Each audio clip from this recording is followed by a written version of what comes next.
ભર્યું। ખેડા લોકસભાના ભાજપના ઉમેદવાર દેવસિંહ ચૌહાણે ઉમેદવારી પત્ર ભર્યું। આ પહેલા જાહેર સભા અને નડિયાદના માર્ગો પર પ્રચંડ સમર્થન સાથે રેલી કાઢી આગામી દિવસોમાં લોકસભાની ચૂંટણી યોજાવાની છે। ત્યારે ખેડા લોકસભા બેઠક પરથી ભાજપના ઉમેદવાર દેવસિંહ ચૌહાણે આજે મંગળવારે વિજય મુહૂર્તમાં ઉમેદવારી પત્ર ભર્યું છે। આ પહેલા નડિયાદ શહેરમાં જંગી જાહેર સભા એ બાદ સમર્થન રેલી કાઢી ઉમેદવાર ડભાણ રોડ પરથી કલેક્ટર કચેરીએ પહોંચ્યા હતા, જ્યાં ચૂંટણી અધિકારી સમક્ષ નામાંકન ભર્યું હતું। આગામી લોકસભાની ચૂંટણી માટે ગુજરાતની તમામ 26 બેઠકો પર 7મી મેના રોજ મતદાન થવાનું છે, જે માટે 12મી એપ્રિલથી ઉમેદવારી પત્રો ભરવાની પ્રક્રિયા શરૂ થઈ ગઈ છે। ત્યારે ખેડા લોકસભા બેઠક પર ભાજપના ઉમેદવાર દેવસિંહ ચૌહાણે મંગળવારે બપોરે 12:39 કલાકે નડિયાદ કલેક્ટર કચેરી જિલ્લાના મુખ્ય ચૂંટણી અધિકારી સમક્ષ પોતાનું ઉમેદવારી પત્ર રજૂ કર્યું હતું। તેમની સાથે પ્રદેશ ભાજપમાંથી મેન્ડેટ સાથે સંગઠનના ઉપાધ્યક્ષ ગોરધન ઝડફિયા, પૂર્વ મંત્રી વલ્લભભાઈ કાકડિયા, ખેડા લોકસભા બેઠકના પ્રભારી જીવરાજભાઈ ચૌહાણ, પ્રદેશ અને જિલ્લા સંગઠનના પ્રતિનિધિઓ, અન્ય અગ્રણીઓ ઉપસ્થિત રહ્યા હતા।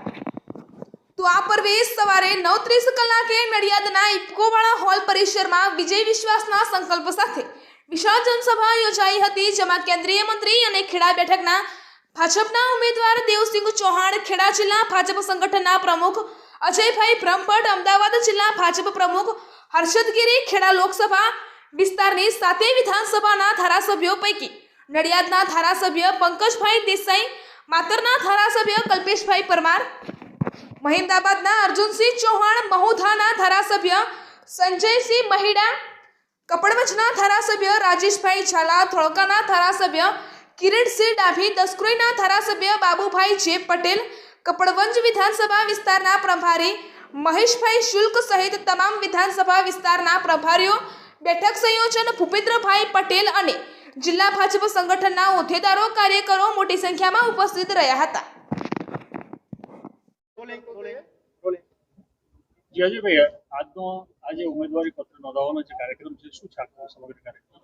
ચૈત્ર સુદ આઠમના દિવસે આજે અમે ખેડા લોકસભાની ઉમેદવારી કરવા જઈ રહ્યા છીએ।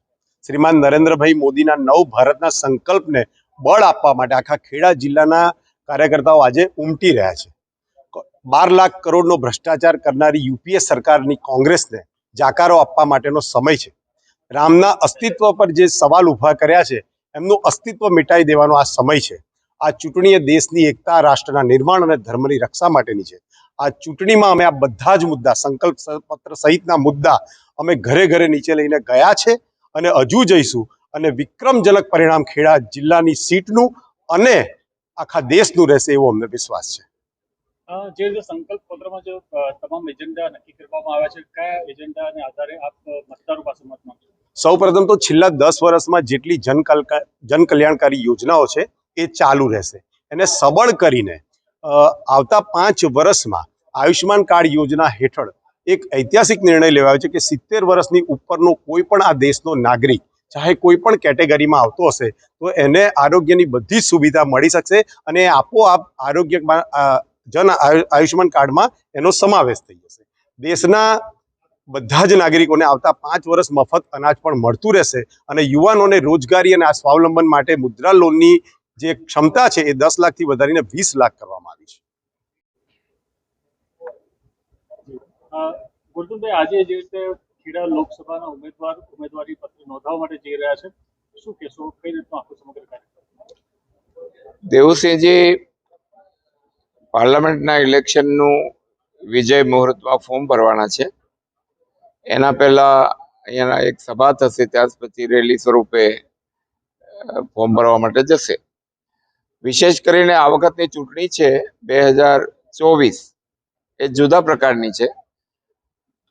આમે ગુજરાતમાં 2014માં 26 આવી હતી, 19માં 26 ફરક એટલો છે કે 2019ની ચૂંટણી એ દેશના પ્રધાનમંત્રી નરેન્દ્રભાઈ એક આશા હતા, 19ના નરેન્દ્રભાઈ ભરોસો બન્યા અને 24ના નરેન્દ્રભાઈ ગેરંટી બન્યા છે।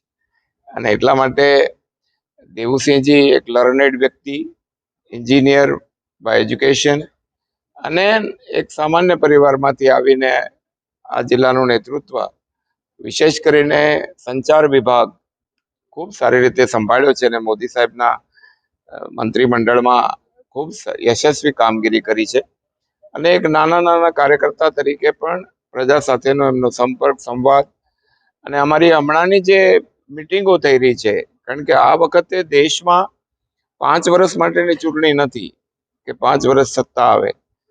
આ ચૂંટણી એ આધારશિલા છે એ નવા ભારતની.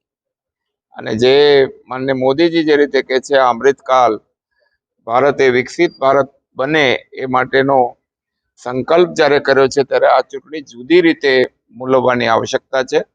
અને આપ સૌ અહીંયા જે રીતે જોઈ રહ્યા છો, સમગ્ર રીતે 5 લાખથી વધારે લીડથી બધી જ સીટો જીતવાનો સંકલ્પ ગુજરાત ભાજપે કર્યો છે. અને પાટીલ સાહેબ અમારા કહે જ છે કે 5 લાખ પ્લસ. અને જેમ અમે વિધાનસભામાં કહેતા હતા ત્યારે કોઈ નહોતું માનતું કે 182 અમારી આવશે. 2-5 હજારથી ગુમાવેલી જો 17 સીટો હોત તો લગભગ અમે 175-76 પહોંચી ગયા હોત. પ્રજા ભાજપ સાથે છે. પંચાયતથી પાર્લામેન્ટ સુધી જે પ્રજાએ આપણને સત્તા આપી છે અને એ પ્રકારે મોદીજીના નેતૃત્વમાં ગરીબ માણસ માટેનો જે સંકલ્પ, એમણે 4 સંકલ્પ કર્યા છે. આ સરકાર ગરીબોની છે, આ સરકાર યુવાઓની છે, આ સરકાર મહિલાઓની છે અને આ સરકાર ખેડૂતોની છે. આ સામાન્ય રીતે નીચેનો આખો વર્ગ છે, પાયાની સુવિધા વગરનું જે દેશ હતો, એમાં ગરીબ માણસના ઉત્થાન